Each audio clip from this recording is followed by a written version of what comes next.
in terms of if someone wants to put an ADU on their property, what's the first step? How do they go about doing that?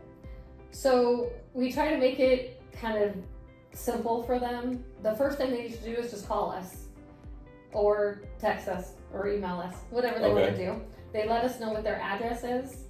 We will do kind of a look online, like through Google Earth. We'll look at the lot as best as we can. Sometimes, like I just did one, I had to go there because there were so many trees on the lot, we couldn't see it anymore.